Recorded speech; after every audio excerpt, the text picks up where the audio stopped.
So good morning, everyone in internet land. It's a sunny, beautiful, kind of crisp fall day here in downtown Binghamton. And I don't live in downtown Binghamton, but the post office says that Binghamton is my address. So I just always say that. I live at Shenango Bridge, which is, I don't know, half an hour outside of Binghamton. So not too far, right? We're having a good day. It's sunny. The dog is already at my feet saying, "What are you doing? We're supposed to be walking. Why aren't we outdoors?" So we're going to get outdoors today. This is Yvonne DeVita.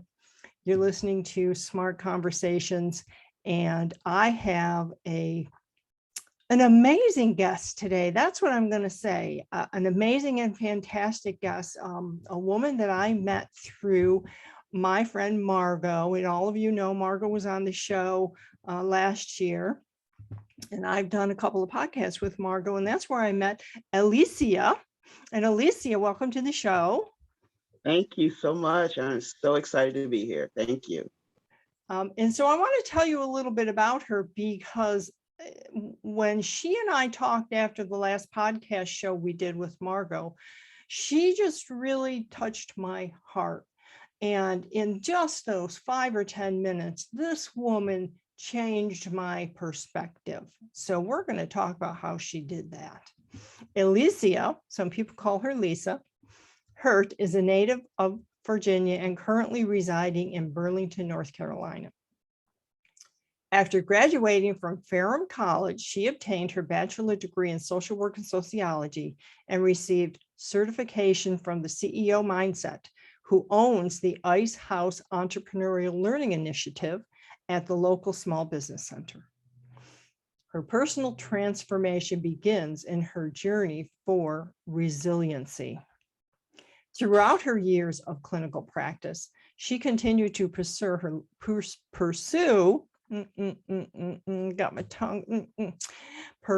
her love for poetry and business writing. That is another thing, everyone, that drew me to Aleasia, poetry and her business writing, but poetry. In 2005, she launched HURTNPOET, LLC, professional writing services. She is the branding owner of Flex Your Voice Content Marketing and Elevation Resiliency Coaching. Lisa is a resiliency influencer in emotional intelligence, focusing on elevated mental health and emotional wellness to authentically flex your voice. Another thing that made me say this woman has to be on my show. As an intuitive seller, poet, and wordsmith, along with an empathetic, always have a trouble with that word, Aleasia, empathetic coaching skill set, entrepreneurs and business owners will truly connect with their ability to cope with their brand and audience by working with Aleasia. I tell you, there's so much to unpack in there. It's almost like, where do we start? But I would like to start with the HURTNPOET. Sure. Tell us about that. So, as you stated, my last name is Hurt. So that's where we can begin. And let me jump back for a second. I appreciate being on the show. I am so excited about it. And yes, we connected immediately, and that you have enriched my life as well. So I will say, I started out at about 10 years old. So I was about 10. Wow. And part of my resiliency story is it was my first suspension, first and only, let me put that out there, suspension, and I was in middle school, okay? And they gave me in-school suspension. I don't know how many of you all know about that, but so I was in there for like 3 days, and I was so bored, right? So I decided to just start writing. And ironically enough, the name of the poem was Boredom. And there rises my poetry journey. Wow. And since then, that was my coping skill. That was my go-to for joy, pain, all of those in between. and to see the people's faces when I presented the poetry to them. And it was a part of the business as well, in that I would, say it was a wedding and someone wanted to say something to their significant other, they would tell me their story, and I'll make it into poetry. And I love the fact that I said things for people that they had challenges saying, Mhm. and so, but I put so much into it. I told their story, nothing fabricated, nothing added, just their story. And Mhm. that just enriched my life, because just of one, see what everybody goes through, see what their journey is. But also, it made me feel very confident. It made me feel empowered, rewarded. So that's my journey for poetry. And I still today, it's a coping skill. I absolutely, whether it's something going on in the world itself, in our nation, it's also about my personal life, the good, the bad, the ugly, Yeah. so that's what poetry does for me. I will also say, to end that, is that my muse is Maya Angelou. I started following her when I realized that I liked writing. And her story is, well, if you don't know her story, you need to find out. But Maya Angelou was certainly my muse for continuing that path of poetry writing. And if you feel that it is, because you can do all types of poetry, Sure. it doesn't Right. have to be, it can be humorous, it can be all of that, but poetry is certainly a form of expression that can help you. And we'll get to this, but in the resiliency part, Mhm. it doesn't necessarily Mhm. have to be poetry. It's called brain dumping. So just Mhm. write. You never know. It may turn into a poem. So I'll end Well, with that. that's really fascinating. And I can see a little of Maya Angelou in you and your writing. Thank You you. are you are a poet in the true sense of the word. So, Thank you. I play around with poetry a little bit, but I'm not a poet. I do believe, and I tell clients and I tell people all the time that everything we do is poetry. It And is. it like you said, it doesn't have to be this strict line by line thing that you might have learned in Right. high school. It's an expression. It So is. I'm so glad that you said that. That really touches me. And it does then kind of lead us a little bit into the whole idea of resiliency. Yes, And that ma'am. is where we sort of bonded, Mhm. because I, for many years, was searching for a word to describe some of the things that have happened to me in my life, some of the difficulties.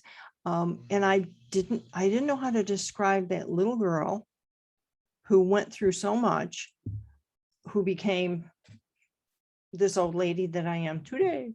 But and you gave me that word. The word is Mhm. resilient. It Talk to is. me about that. Well, listen, Yvonne. So I felt, even through my life journey, I too search for a word. Okay. So Mhm. I can really, really relate to you on that. And the thing of it is, through all my training, through my 30 something years, I don't want to date myself, of clinical experience and empowering others for so long, and not and minimizing really the significance of who I am and what I needed in my life. I realized that I need to leverage what I have been through, what I know, and how I have helped. And in doing that, I said, you know, I am helping these people find their innate resiliency. Mhm. And after all that experience and after all those late nights, and significantly so, after a stroke on the job, Oh, I wow. realized, Lisa, you are so resilient, excuse me. Mhm. And I went back on the job in 3 days, okay, after laying in Wow. the hospital.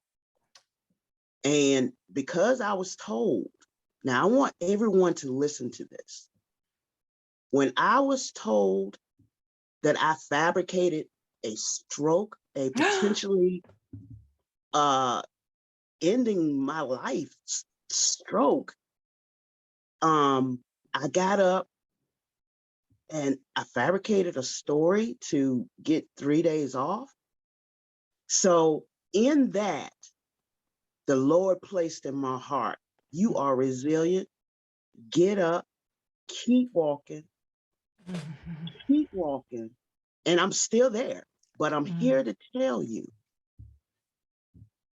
all that you do in the past or go through in the past makes you who you are today.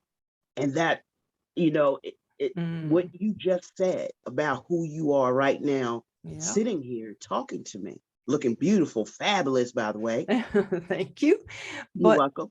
yeah, the whole concept of being resilient. So in in my little world, that really as a child, you don't have the words.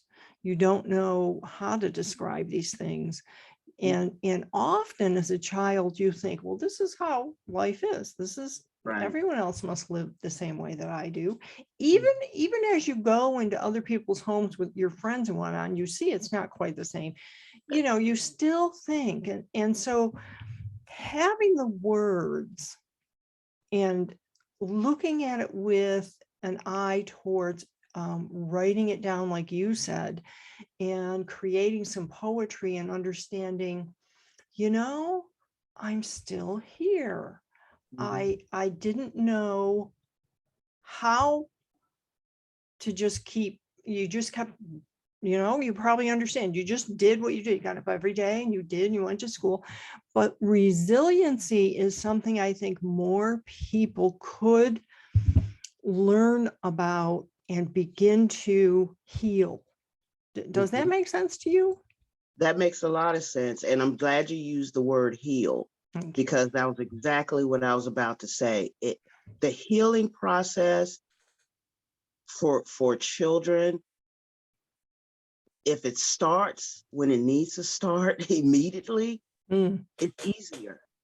But that struggle to like break down and mhm, start it all over again, mm, so you can find yourself again, find that brilliant, that joyful little girl, or energetic little boy. It's like you have to start life again, or start at that age where something occurred. mhm, And so resiliency, when I talk about resiliency, and let's face it, we're really hearing that word a lot now, mhm. because not only of the pandemic, but basically that's what you really start hearing that word, right? Right. But with me, and I consider myself the resiliency maven, Mm, because not only of what I've gone through, but what I've seen, and I help other people push through.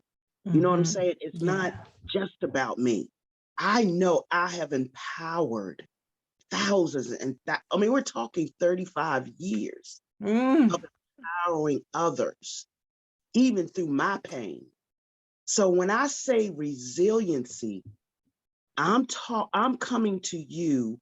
It's not only about, yeah, I am resilient because I went through this. I'm saying to you, look inside of you and take it a little further. Look inside of you. What kept you going through those moments? So when you hit that next moment, you know how to cope through it. well, You can defend your ability to Yeah. cope. Yeah. Would you say, and has it been in your experience, that sometimes the resiliency is there, and of course, as a child, what do you know? That's a big word. You wouldn't know that word. Mhm. But I believe, and I have to believe that you do also, that we're here for a purpose. Mhm. And perhaps some of the resiliency we have is given to us by whatever spiritual being that you Mhm. worship, because there's work to be done, there's something to accomplish. And it doesn't have to be something that makes you rich and famous. It doesn't have to be something that's going to put you in the public eye. Do you believe that too?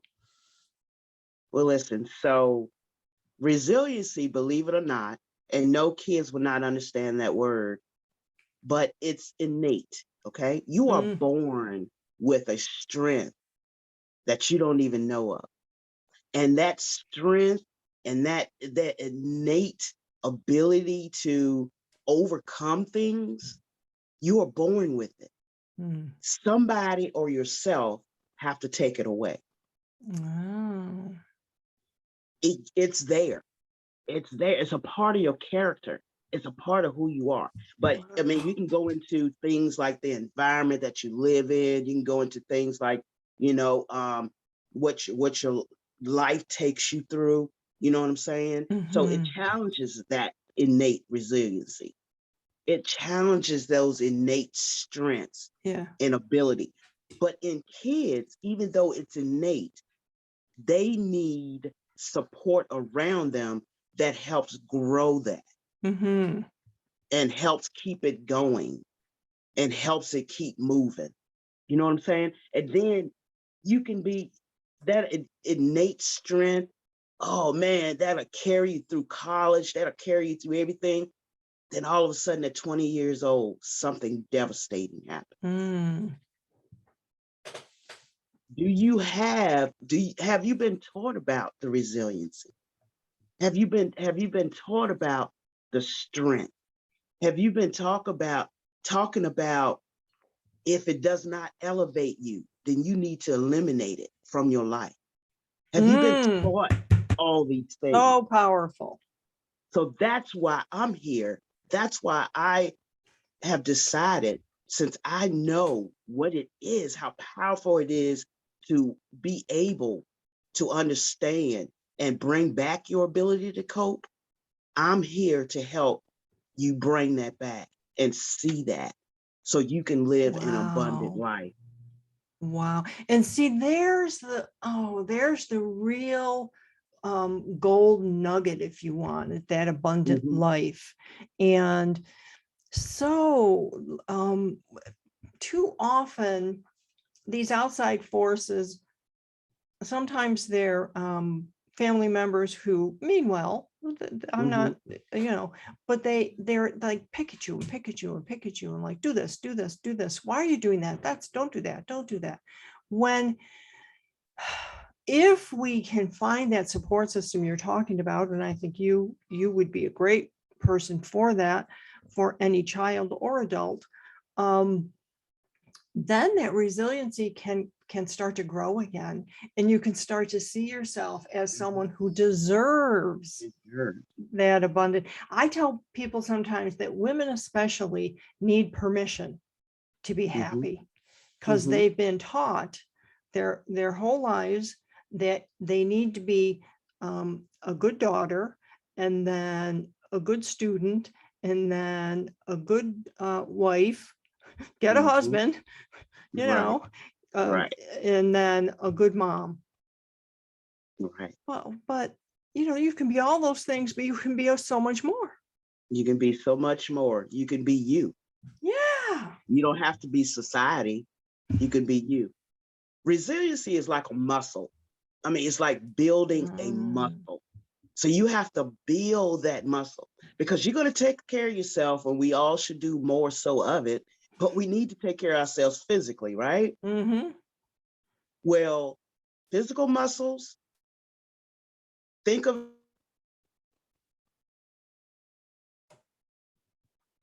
Oh, I think we lost Elisa for a minute. Let's wait and see if she can come back.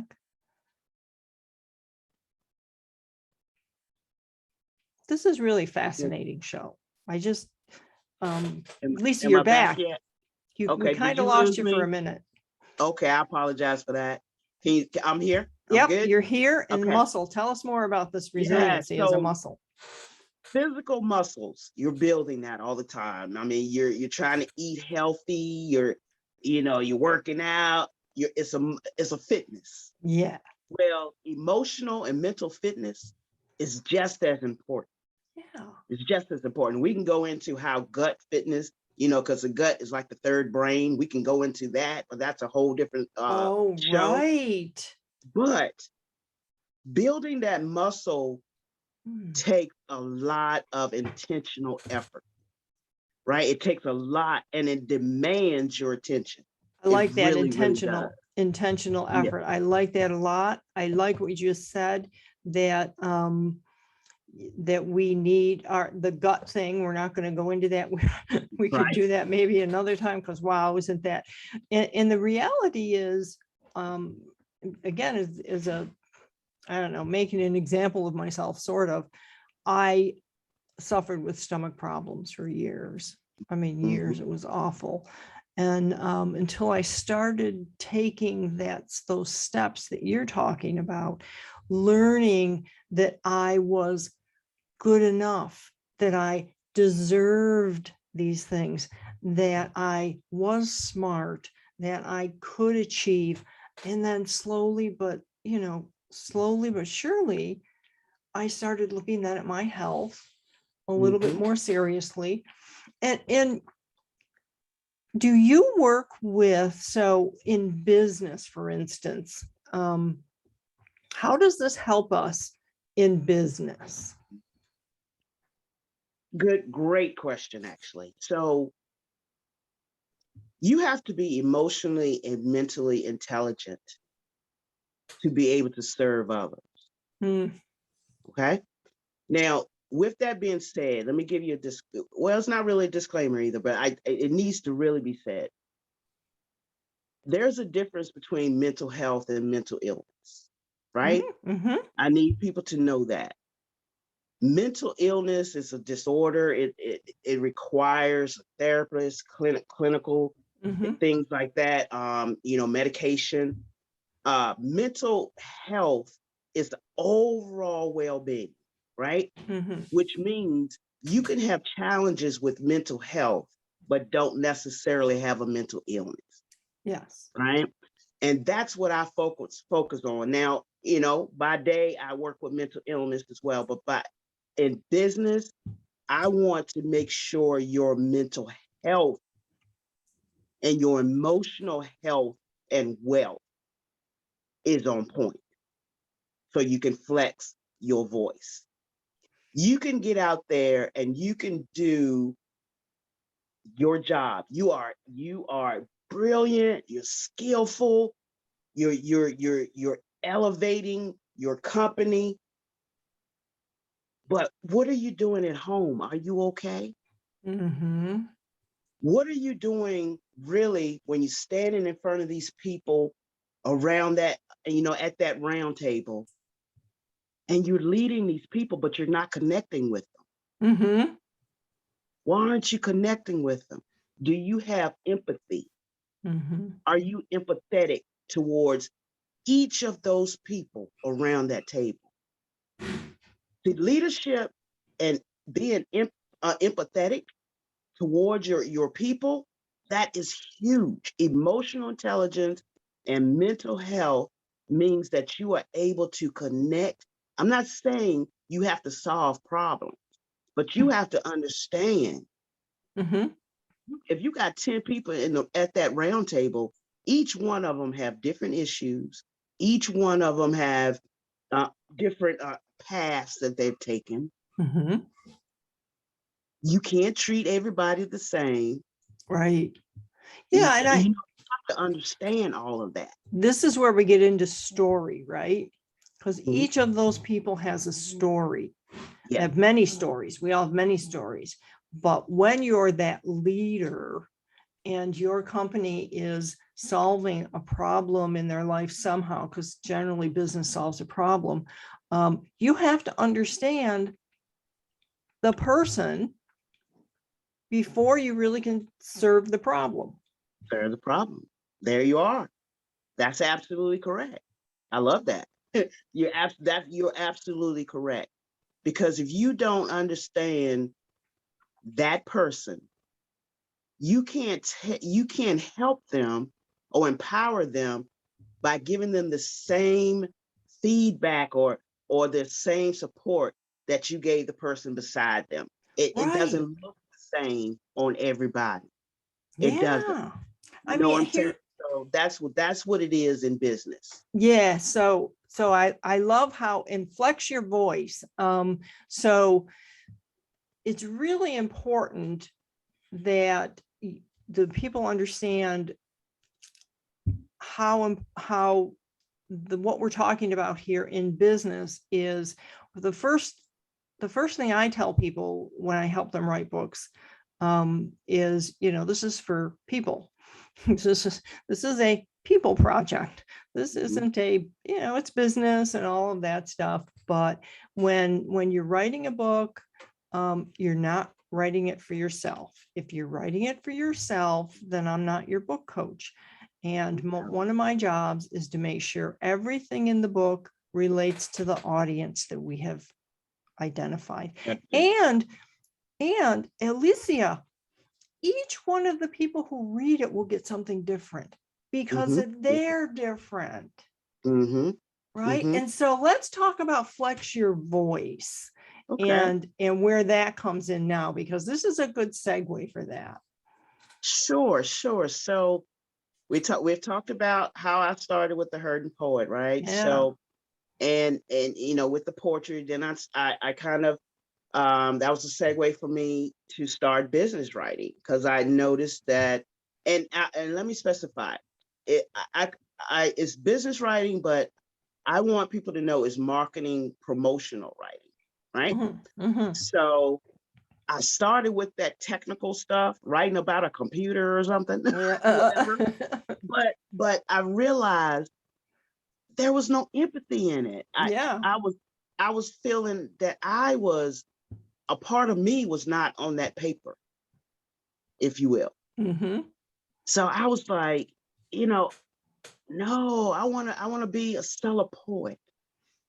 I want to write where people would take action, but people can really feel where that business owner is coming from, where my audience is coming from.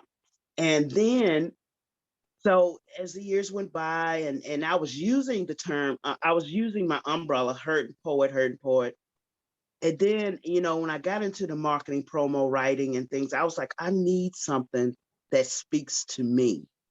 And I'm thinking about resiliency. I'm thinking about, and it's so interesting because back in the day, which also, it kind of talks to this, I would not find myself on camera talking to you. Okay. Yeah. So I would love to write. I started my writing, doing my empathetic writing, and I'm doing all of this, and for all these, my audience coaches and podcasters and things like that, and I'm just writing. And then someone said, and my business coach said to me, you need to get out in front of people. That would really, because you are powerful and you got a lot to say and do. Yes. You need to get out. And I was like, oh my God, I can't get in front of the camera. I'm good behind the camera. But, then I started realizing, people, I think my first lives and things were awful, but, we're not going to go there. But I saw myself progress. As far, and I'm like, you do it every day when you talk to your families and stuff. Right. You do it every day, It's a conversation like we're having. It's a conversation. And anyway, because I know we're time constrained here. And so moving forward, I said, I want people to hear what my audience have to say. And moving forward, so, I was like, resiliency muscles, let's flex it. And there goes, hereby flex your voice. And I feel like people can't authentically flex their voice until they have elevated who they are I emotionally love and that. mentally. I love that. I think that makes so much sense. And one of the things that I don't do this, but I advise, and I sometimes will talk to people about, is the concept of, especially for women, being able to flex your voice literally. Let's put Mhm. literal terms on it so that they sound confident, they sound professional, and they don't sound Exactly. like Minnie Mouse. And so, but let's go now full circle, because in order to do that, they've got to learn their resiliency. They've got to learn their being empathetic and having others be empathetic with them. And basically, what we've come to conclude here a little bit is that people need to talk to you. They need your help, because this is really, if you're a small business owner or an entrepreneur, you want to flex your voice. And flex your voice, by the way, Aleasia, tell me, it doesn't just mean speaking. It also means writing. It also means presenting, correct? Exactly. It means all of those above you need to do in the business world. Right. It speaks to all of that. When you're on that stage, Mhm. are you feeling effectively managing your who you are, your emotions, and Yeah. effectively understanding the emotions of your audience. So it's all of that. It's flexing your voice, is flexing your muscles. It's elevating you emotionally and mentally. We all Mhm. have bad days, but are you able on that bad day to cope? Are you able on that bad day to bounce back? And Mhm. that's what resiliency is. It's all about bouncing back. But the key thing that everybody misses, you have to practice self-care. And self-care is not just about doing your nails or or getting your toes. It's not just about that, or getting a massage. It's not just about that. Do something that massages your mind. Do Mm. something that massages your heart. Mhm. Whether it's a walk in the park. I love the water. I love the beach. Mm. I love just to sit on my balcony and watch the birds. That flexes my muscles. That rebuilds my resiliency for that day. You have to step away. Mhm. In between sessions, to restore me Mhm. and all the energy and all that inside me. I can't go from one session to the next. Why?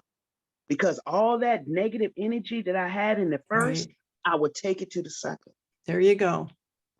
All about understanding resiliency and understanding steps. And I'm going to give you 7 C's of resiliency before we end. So let me know when is a good time for that. Yes, I think Um, right now I was going to ask you, what would you like everyone to know before we wind up?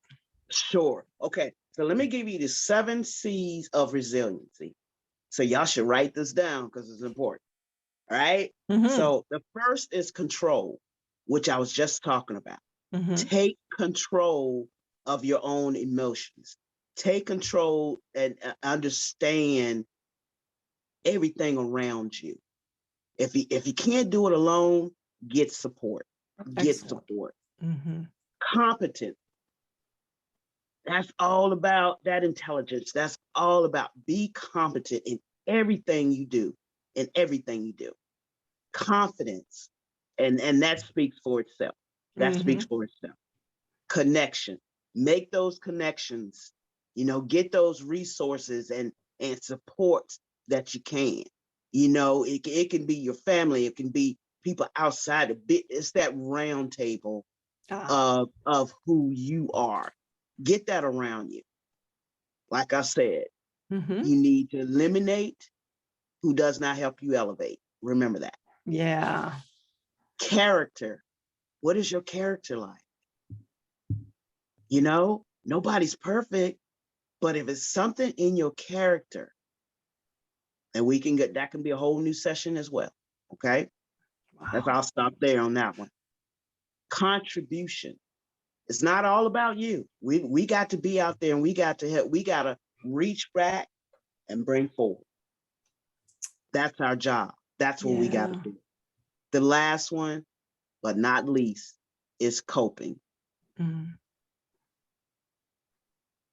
Restore and cultivate your ability to cope so you can bounce back, be resilient. Well, Aleasia, that is so, I just feel as if, I hope people wrote it down every week. Well, they can watch it again and it's a video. And I'll tell you right now, those 7 steps, wow. Wow. But I'm also going to say that probably you need a little help with some of those. And maybe you should talk to Aleasia. I am going to have all of Aleasia's contact information on the blog, in the blog post, and on YouTube, and you will be able to connect with Aleasia anywhere that works best for you, because she understands that. We're not here to say, nope, you can only talk to me this one way. Right. And in the end, maybe this is something, again, this has really got my mind going, round and round, because we touched on so many really important things that for entrepreneurs and small business owners, one of their goals, certainly they want to serve their clients and customers, but one of their goals is to serve themselves and have a good business that will make a nice life for them. Well, they can't do that unless they do those 7 things you just talked about. Right. So we're going to say goodbye to Aleasia right now, but maybe we'll have her back. And Aleasia, I can't thank you enough for being on the show. This was really, really fantastic. Oh my goodness, it was such an honor, such an honor. I feel blessed to even have been here and to allow me to, because I'm so passionate about this. So just to have another opportunity to share this with people. This is, you talked about purpose earlier. This is my purpose. And I am here to help us all just stay resilient. So Excellent, excellent. So this is Yvonne DeVita from Smart Conversation signing off, and we'll see you next time, not in downtown Binghamton. Bye, Aleasia. bye, Miss Yvonne.